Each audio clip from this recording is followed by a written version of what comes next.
Question number 4 point -310 को अगर मैं P लेता हूँ और 6, -8 को अगर मैं Q पॉइंट लेता हूँ। अब इन दोनों को हम यहाँ पे मिला देते हैं। यहाँ पे मेरे पास कितना P पॉइंट है, यहाँ पे Q पॉइंट है। अब इन दोनों पॉइंट्स को मिलाने से यहाँ पे एक लाइन बन गई। अब इस लाइन को, ये जो पॉइंट है -1, 6, ये इसको किस रेशियो में डिवाइड कर रहा है वो रेशियो हमें फाइंड आउट करना है। और इस पॉइंट को अगर मैं यहाँ पे R लेता हूँ तो R पॉइंट मेरे पास में क्या हो जाएगा, -1, 6। अब ये R पॉइंट इस PQ लाइन को किस रेशियो में डिवाइड कर रहा है वो रेशियो हमें फाइंड आउट करना है। और इस रेशियो को हम यहाँ पे क्या लेते हैं, K:1। तो K:1 के रेशियो में ये डिवाइड कर रहा है।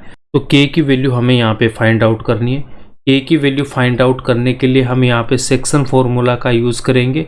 तो सेक्शन फॉर्मूले में आपको मैंने क्या बता रखा है कि अगर मेरे पास में एक point P and Q, P point के coordinate x1 y1 and Q point के coordinate x2 y2, point R PQ को K:1 के रेशियो में डिवाइड कर रहा है। तो R पॉइंट के कोऑर्डिनेट क्या हो जाएगा, K को मैं मल्टीप्लाई करूँगा x2 से, तो kx2 प्लस उसके बाद इस 1 को मल्टीप्लाई करेंगे x1 से, तो 1 इंटू x1 अपॉन k+1। और y कोऑर्डिनेट के लिए k को मल्टीप्लाई करेंगे y2 से, प्लस 1 को मल्टीप्लाई करूँगा y1 से, और डिनोमिनेटर में k+1। अब इस फॉर्मूले की हेल्प से हम इस क्वेश्चन को सोल्व करेंगे। तो P पॉइंट के कोऑर्डिनेट कितना, -3, 10, और Q पॉइंट के कोऑर्डिनेट है 6, -8। एक पॉइंट R है और उस R के कोऑर्डिनेट हमें गिवन है यहाँ पे -1, 6, और R PQ को डिवाइड कर रहा है K:1 के रेशियो में। तो यहाँ से ये जो R पॉइंट के कोऑर्डिनेट क्या हो जाएंगे, देखो R पॉइंट के कोऑर्डिनेट यहाँ पे गिवन है -1, 6, -1, 6 इक्वल्स टू, और यहाँ से अगर मैं सेक्शन फॉर्मूले से R पॉइंट के कोऑर्डिनेट फाइंड आउट करूँगा तो x कोऑर्डिनेट के लिए अगर P पॉइंट के कोऑर्डिनेट को x1 y1, Q पॉइंट के कोऑर्डिनेट को x2 y2, तो K को मल्टीप्लाई करूँगा x2 से, तो K मल्टीप्लाई होगा 6 से, तो K इंटू 6 प्लस 1 को मल्टीप्लाई करेंगे x1 से, तो 1 मल्टीप्लाई होगा -3 से, और डिनोमिनेटर में कितना आएगा, K प्लस का 1। y कोऑर्डिनेट के लिए K को मल्टीप्लाई करूँगा y2 से, तो K मल्टीप्लाई होगा -8 से, प्लस उसके बाद में 1 को मल्टीप्लाई करेंगे y1 से, तो 1 मल्टीप्लाई होगा 10 से, और डिनोमिनेटर में कितना आएगा, K प्लस का 1।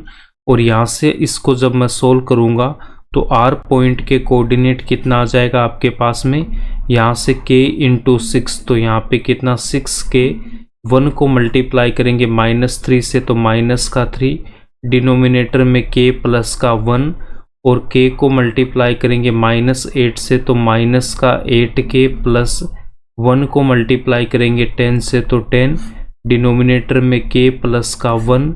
और यहाँ पे मुझे गिवन है R पॉइंट के coordinate -1, 6, x, y equals to है a, b के।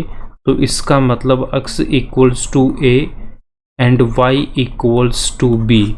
R पॉइंट के कोऑर्डिनेट हमें गिवन है और सेक्शन फॉर्मूले से हमने यहाँ पे R पॉइंट के कोऑर्डिनेट फाइंड आउट कर रखा है। तो पॉइंट तो ये सेम ही है, तो x कोऑर्डिनेट के इक्वल होगा, और y कोऑर्डिनेट के इक्वल हो जाएगा। ठीक है, y कोऑर्डिनेट के इक्वल होगा, चाहे तो x कोऑर्डिनेट को इक्वल करे या फिर y कोऑर्डिनेट को इक्वल करे। किसी एक को इक्वल करके हम यहाँ से k की वैल्यू फाइंड आउट कर सकते हैं। तो हम यहाँ से क्या लिखेंगे कि -1 इक्वल्स टू, अगर मैं x कोऑर्डिनेट को इक्वल कर रहा हूँ तो 6K -3 upon K plus 1, and यहाँ से अगर मैं y कोऑर्डिनेट इक्वल करूँगा तो 6 इक्वल्स टू कितना आ जाएगा, -8K plus 10 upon K plus का 1। अब किसी एक को आप सोल्व करके यहाँ से K की वैल्यू फाइंड आउट कर सकते हैं।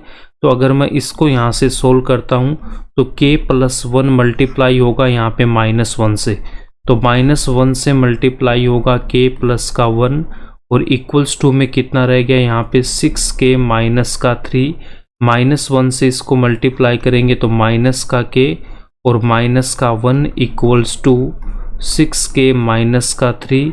अब नेक्स्ट स्टेप में 6k, अब यहाँ पे ये जो माइनस का k है इसको मैं इस तरफ लेके आऊँगा तो प्लस का k, और LHS में कितना मेरे पास माइनस का 1, और इस -3 को मैं इस तरफ लेके जाऊँगा तो प्लस का 3, -1 + 3 तो यहाँ से तो +2 equals to 6k + k 7k, then k equals to कितना हो जाएगा, ये 7 इस तरफ आएगा तो 2 के डिनोमिनेटर में, तो k की वैल्यू कितनी आ जाएगी मेरे पास 2/7, और हमारे पास जो रिक्वायर्ड रेशियो था वो क्या है मेरे पास k:1, तो यहाँ से मैं k की वैल्यू पुट कर दूंगा, तो k की वैल्यू कितनी हमारे पास में 2/7, और यहाँ पे रेशियो कितना 1, 7 को मल्टीप्लाई करेंगे 1 से तो 1 × 7 कितना आएगा 7, और यहाँ पे कितना रह गया 2, तो रिक्वायर्ड रेशियो कितना आ जाएगा 2:7, रिक्वायर्ड रेशियो 2:7, तो यहाँ पे लिखेंगे hence point R -1,6 divides PQ in the ratio 2:7, अतः बिंदु R -1,6 PQ को 2:7 में विभाजित करता है, ये इसका आंसर हो जाएगा।